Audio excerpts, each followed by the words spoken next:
34. Monsieur le Président, il nous reste combien de temps? Il vous reste 10 minutes, 40 secondes. Excellent. Le plan PME. Oui. Donc, le plan PME de 25 à 2028, si je comprends bien, là, c'est 42,3 millions de dollars, n'est-ce pas? Oui. Puis avant, ça s'appelait, je pense, je sais pas si c'est le plan. Le plan québécois de l'entrepreneuriat. Ça a été remplacé par ça? Si je lis la page B35, le plan PME, pour assurer, afin de soutenir, faire connaître les services, propose une vision intégrée commune. Ce plan vise les détails. En fait, les détails du nouveau plan n'ont pas été divulgués. Alors là, la distinction entre le nouveau plan et l'ancien plan, il faudra attendre les paramètres du nouveau plan. Mais c'est ça l'objectif, c'est que le plan québécois de l'entrepreneuriat est ou a à être remplacé par ça, n'est-ce pas? On me dit que essentiellement oui. OK. Qu'on remplace, dans le plan PME 25-28, on remplace notamment le plan en entrepreneuriat.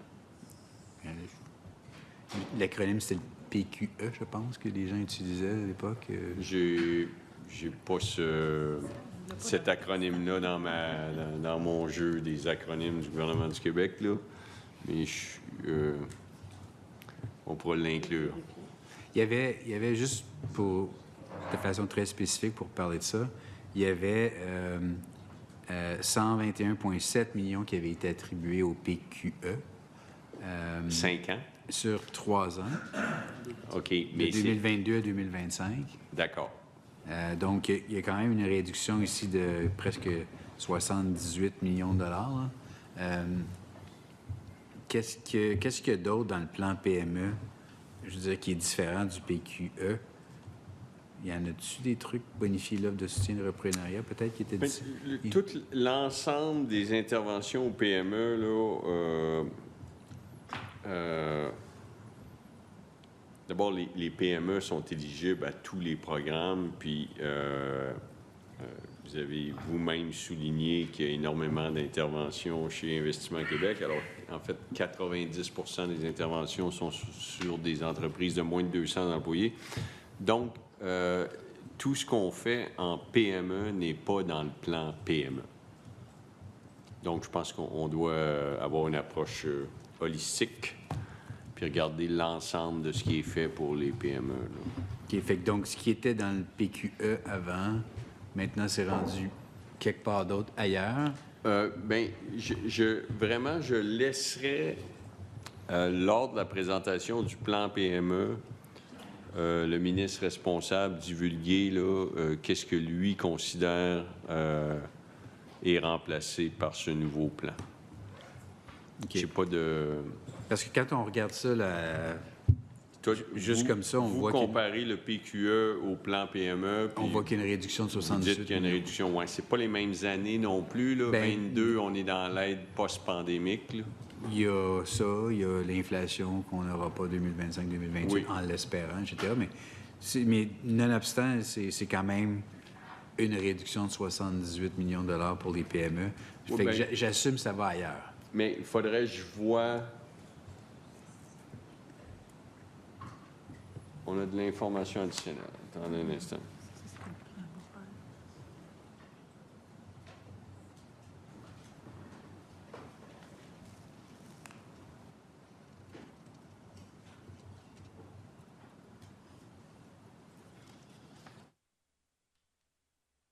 Bien, oui, ça remplace le plan PQE.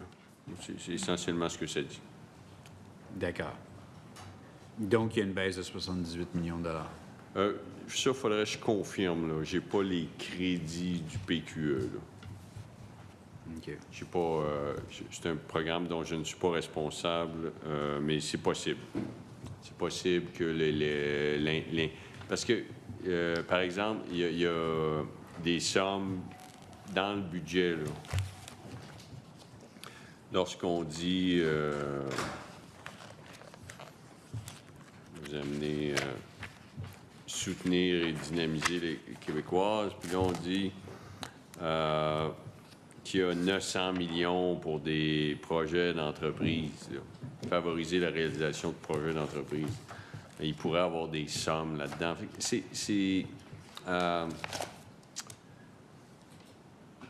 Je vais laisser le ministre responsable expliquer qu'est-ce que, selon lui, couvre le nouveau plan par rapport à l'ancien.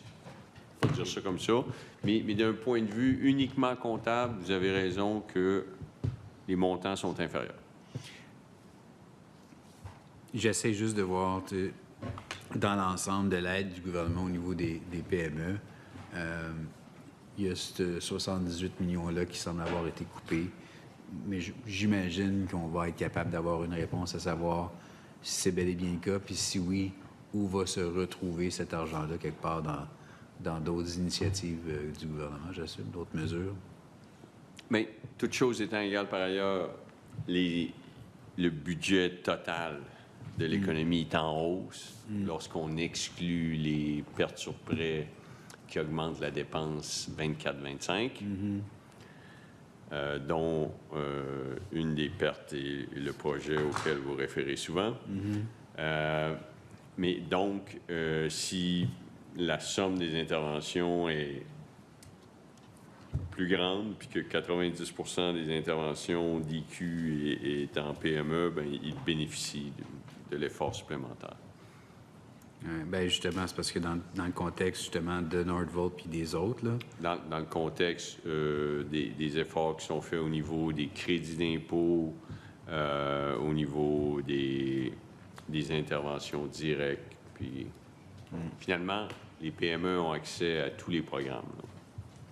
Mais en termes de dollars absolus, à moins que ce soit identifié comme étant... Si on compare le PQE au plan PME et que vos chiffres sont justes, vous avez raison que l'enveloppe est moins importante. L'enveloppe est moins importante, d'accord. As-tu une autre question là-dessus?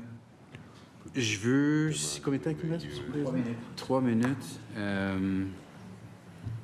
On va essayer d'aborder, puis probablement qu'on va être obligé d'y revenir dans le prochain bloc, là, mais le fonds vert. Oui. Donc, la bourse du carbone rend le Québec de façon à la pompe, là, si on peut dire ça ainsi, là, moins compétitif, n'est-ce pas? 9 cents le litre. Exact. 9 cents, c'est ça que ça représente. Est-ce que vous avez une idée de comment, bien, au niveau de la compétitivité, parce que c'est difficile de partir de Québec et aller se tanker à Nouveau-Brunswick ou en Ontario, là, OK? Mais comment on pourrait réduire l'effet négatif, selon vous, de ça? Bien, il y a évidemment le geste qui a été posé par le gouvernement fédéral amène un questionnement. J'ai quelques commentaires à faire là-dessus. D'abord, c'est pas trop clair quels gestes suivront l'élection. Est-ce qu'il y aura par exemple, est-ce que le Canada pourrait joindre la bourse du carbone Québec-Californie et donc tout le monde paierait le 9 cents? Est-ce qu'il pourrait avoir une bourse canadienne pour que les échanges soient Est-Ouest? Ben moi, je crois au principe qu'une bourse, c'est positif lorsqu'il y a le plus de monde possible. Oui. Je suis à peu près convaincu que vous adhérez à ce principe. Absolument. Alors, il faut y croire. Ouais. Mais puis là, il y a le fait que, évidemment, là, vous me mettez dans une drôle de situation. Vous me demandez de défendre le programme fédéral qu'eux-mêmes ne défendent plus. Mais essentiellement, eux, il y avait une taxe à la pompe et l'argent était retourné dans les provinces où elle était perçue sous la forme d'une remise pour les contribuables. 90 de la remise allait aux individus ou aux ménages et 10 aux PME. Or, les PME payaient plus que 10 des total, taxes. ouais. Donc, net, les contribuables sont perdants avec l'abolition de la taxe carbone. Bon. Mais une fois qu'on a dit ça, les contribuables voulaient cette abolition. Alors, il y a des aspects politiques qui dépassent mes compétences économiques. Mais ils ont aboli une taxe qui correspondait à peu près à 19 cents et ils vont avoir un dernier paiement du rabais le 22 avril et il n'y aura plus de rabais. Et net, les citoyens seront perdants. Voilà. En conclusion, 10 secondes. Non, ben c'est correct. On pourra continuer. J'ai d'autres questions sur le fond vert. Merci.